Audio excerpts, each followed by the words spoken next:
Anda kembali di Crypto Daily Indonesia. Sangat bagus teman-teman. Anda masih mau mengupdate berita terbaru di industri melalui YouTube channel Crypto Daily Indonesia. Kembali Crypto Daily Indonesia memberikan teman-teman big news terbaru di industri ini. Di kesempatan kali ini sebenarnya saya akan berbicara banyak tentang salah satu exchange terbesar di masanya, yaitu Mt. Gox teman-teman semua. Jadi kami mendapat kabar bahwa di bulan Oktober yang akan datang bahwa Mt. Gox ini akan mengembalikan dana penggunanya yang kemudian memicu spekulasi di market teman-teman semua, mengakibatkan jangan sampai dana yang dikembalikan ini karena miliaran dolar teman-teman ya yang akan dikembalikan. Jangan sampai dana yang dikembalikan ini kemudian para user, para pengguna, para investor ini langsung melepas Bitcoin mereka karena sangat lama menunggu. 9 tahun lamanya mereka menunggu karena dana mereka tertahan di Mt. Gox. Akibat apa? Jadi mungkin teman-teman yang belum mengetahui peristiwa apa yang terjadi sebenarnya dengan exchange Mt. Gox yang terbesar di masanya teman-teman semua. Jadi Mt. Gox itu dirilis ya, rencana dirilis pada saat itu 2010 launchingnya teman-teman, yang kemudian terjadi peristiwa yang tidak diduga bahwa di tahun 2014 Mt. Gox terjadi peretasan terbesar. Peretasan besar-besaran teman-teman semua karena pada saat itu 70% dari seluruh dana yang beredar di seluruh market cap dari Bitcoin, 70% itu berada di Mt. Gox teman-teman, berasal dari Mt. Gox. Makanya ini bisa dikatakan salah satu peristiwa besar, kebangkrutan besar, peretasan terbesar yang terjadi di industri ini. Mungkin teman-teman belum mengetahui tentang Mt. Gox atau mungkin ada juga di antara Anda mengetahui tentang Mt. Gox ini. Jika Anda yang baru terjun di industri kripto, mungkin Anda baru tahu tentang peristiwa yang terjadi kepada Mt. Gox ini di tahun 2014 lalu. Ya, di awal-awal diluncurkan exchange kripto di Indonesia pada saat itu, yaitu Indodax. Mungkin di antara Anda salah satu pengguna Indodax di Indonesia. Baik teman-teman semua, bukan hanya itu. Di sini saya tidak akan membahas tentang CPI ya. Jadi di sini sedikit saya informasikan bahwa CPI Amerika Serikat akan diumumkan malam ini. Jadi teman-teman yang melakukan trading, coba pantau terus ya pengumuman CPI Amerika Serikat. Apakah memang di pengumuman nanti ya CPI, Consumer Price Index di Amerika Serikat itu masih tinggi, maka ini yang kemudian memicu spekulasi di market. Ini yang akan mengakibatkan nanti ya, ketika inflasi tinggi kemungkinan Bitcoin akan drop dulu, mengalami penurunan. Jika memang pengumuman CPI ini bagus, inflasi di Amerika Serikat menurun teman-teman semua ya, bisa dikatakan seperti itu, maka kemungkinan Bitcoin langsung akan mengalami kenaikan lagi karena erat kaitannya Bitcoin ini dengan berita fundamental. Tidak cukup untuk secara teknikal kalian analisa, tetapi harus secara fundamental juga teman-teman ya. Tanpa berlama-lama ya, jadi di sini saya akan coba tunjukkan dulu kepada teman-teman saat ini pergerakan Bitcoin duduk di harga berapa sih. Nah, saat ini dengan time frame 4 jam saya tunjukkan kepada Anda bahwa di sini Bitcoin duduk di harga 30.737 US dollar semenjak dibuatnya video ini. Saya pribadi ya, tentu teman-teman harus disclaimer, harus do your own research, melakukan riset mandiri sebelum melakukan investasi. Jadi di sini saya berspekulasi teman-teman ya, berdasarkan data yang kami dapat di beberapa minggu terakhir dan juga saya sering sampaikan kepada Anda di Twitter bahwa kemungkinan di pengumuman CPI berikutnya dan FOMC berikutnya The Fed akan kembali menaikkan suku bunganya. Ini hanya spekulasi kami ya, berdasarkan data yang kami dapat teman-teman, tetapi ini bisa berubah. Tetapi analisa kami mungkin salah teman-teman semua. Jangan sampai juga ya si The Fed mempertahankan suku bunga acuannya lagi sama seperti bulan lalu ya. Di bulan Juni itu pengumuman FOMC dipertahankannya suku bunga acuan sehingga memicu spekulasi market, mengakibatkan kenaikan pada Bitcoin karena cukup bagus untuk mempertahankan suku bunga acuan. Jangan sampai juga bisa jadi di kesempatan kali ini, di kesempatan nanti FOMC berikutnya di tanggal 26 ya kalau saya tidak salah, di tanggal sekian. Jadi itu akan ada pengumuman FOMC lagi teman-teman. Ya, bisa jadi akan menetapkan kembali suku bunga acuan. Ya, kemungkinan juga bisa menaikkan ataupun menurunkan. Kita tidak mengetahui pasti. Seperti itu teman-teman semua ya. Jadi yang kemudian ya, sebelum saya akan membahas Mt. Gox, mungkin di antara teman-teman mendengar rintisan hujan. Jadi di tempat kami ini ya, sementara hujan teman-teman semua, mohon maaf jika Anda terganggu dengan bunyi rintisan hujan tersebut ya. Mohon maaf teman-teman. Baik, kita akan lanjut. Untuk Crypto Bubbles, di sini saya akan update dulu ya. Wow. Bagus ya, kalau kita melihat Crypto Bubble saat ini kebanyakan yang hijau teman-teman. Mendominasi hijau daripada merah, artinya kebanyakan bullish ya untuk altcoin. Tertinggi di sini ada FTT. Wow, kenaikan 24%. Apa sih penyebabnya Bang? Jadi sini saya akan singkat ya, saya akan sampaikan secara singkat.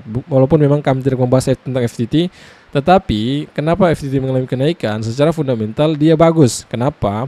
Karena FTX saat ini berhasil memulihkan dana yang liquid, seperti apa yang juga kami sampaikan di beberapa video yang lalu tentang FTX berhasil mengumpulkan dana yang liquid untuk dikembalikan kepada kreditur, ya teman-teman semua, kepada orang-orang yang tertahan dananya di FTX ini. Dan kemungkinan besar exchange FTX dengan kepemimpinan saat ini CEO-nya itu Ray, ya nama panggilannya Ray, maka FTX ini kemungkinan ya akan kembali beroperasi, teman-teman semua. Dengan kembalinya beroperasi FTX, maka memicu kenaikan dari token FTT, teman-teman semua. Jika all time high kembali terjadi di FTT, orang-orang melakukan pembelian di kisaran $2 pada saat itu, $1 per FTT-nya, karena all time high FTT kalau tidak salah di atas $100, teman-teman. Jadi Anda akan mendapatkan keuntungan 100 kali lipat jika ini benar-benar terjadi. Jadi memang invest di kripto itu sangat besar resikonya.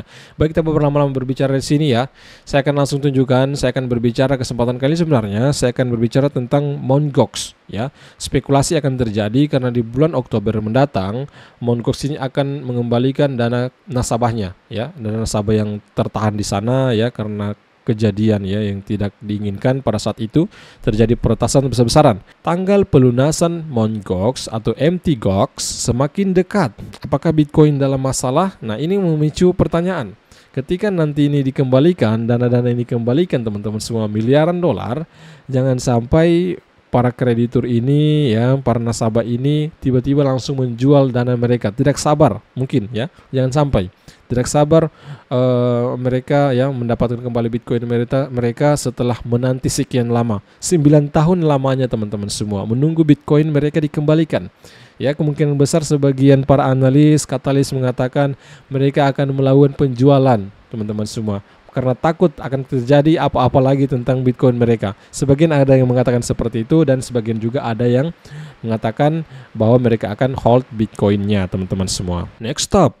Sementara komunitas cryptocurrency secara aktif mendiskusikan halving Bitcoin yang akan datang pada tahun 2024 mendatang. Peristiwa pasar besar lainnya yang berpotensi terjadi tahun ini.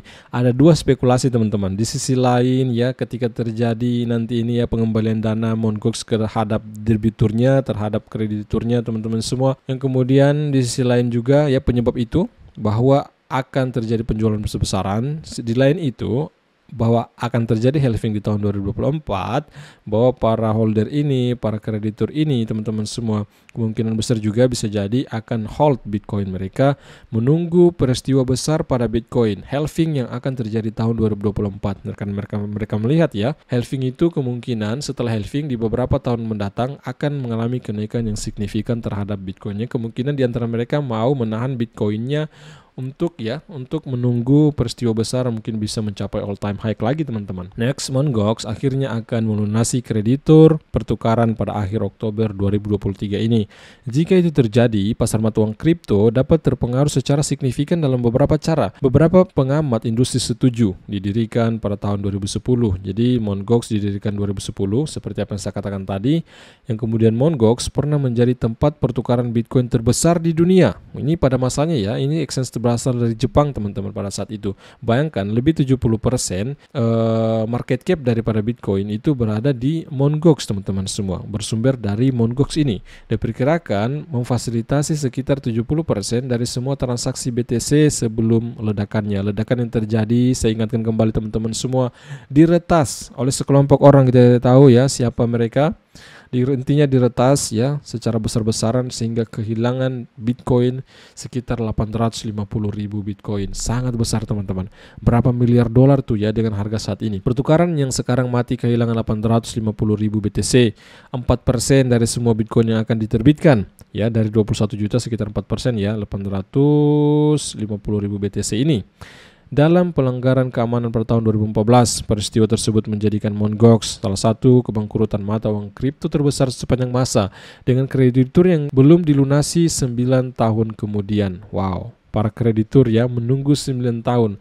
Mereka tidak sabar ya, kita tunggu saja di bulan Oktober mendatang ini bagaimana nanti terjadi terhadap Bitcoin, apakah memang akan mengalami penurunan karena spekulasi yang muncul ini teman-teman semua, atau bahkan bisa terjadi ya kenaikan terhadap Bitcoin, kita tidak mengetahui pasti. Nah di sini ya berdasarkan sumber berita ini di sini ditunjukkan ya top cryptocurrency bankruptcies as of Juli 2023. Yang pertama ya FTX yang bangkrut ya di tahun 2022 itu ya. Kemudian di tahun 2023 juga ada teman-teman semua.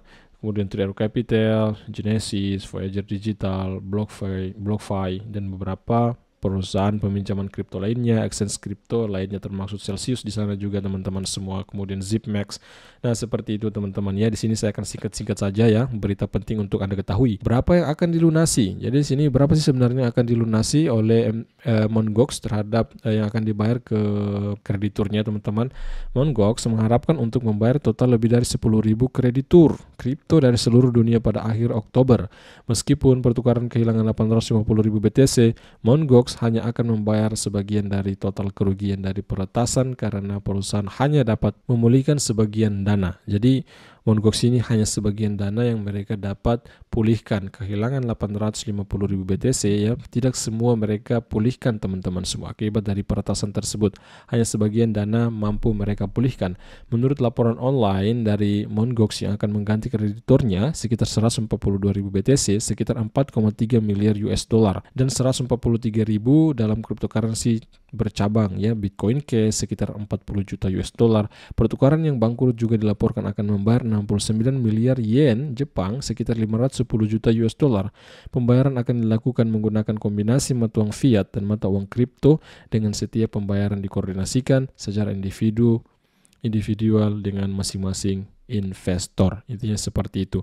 142.000 BTC akan dikembalikan ke krediturnya teman-teman semua. Hampir mendekati Bitcoin yang dimiliki oleh MicroStrategy. MicroStrategy memiliki sekitar 152 ribuan ya terakhir update ya. 150 ribuan BTC ya. Di sini kita melihat ini ya, si Mt. Gox ini akan mengembalikan dana kreditur sekitar 142 ribu Bitcoin. Ketika ini langsung dijual, dilepas di market nantinya, mungkin di Binance, Coinbase, di exchange besar nantinya, maka akan mengalami penurunan si Bitcoinnya ya. Matematika sederhana, ketika banyak yang akan menjual Bitcoinnya di market, kemungkinan Bitcoin itu akan terjadi penurunan seperti itu biasanya sih. Nah teman-teman ya, mungkin cukup sekian dulu informasi kali ini. Semoga informasi harian kami menambah wawasan Anda di industri kripto melalui YouTube channel Crypto Daily Indonesia, melalui Twitter Crypto Daily Indonesia teman-teman semua. Pastikan diri Anda. Mungkin cukup sekian dulu informasi kali ini. Semoga menambah wawasan Anda di industri ini. Sampai jumpa video besar berikutnya. See you tomorrow my friend. Bye bye.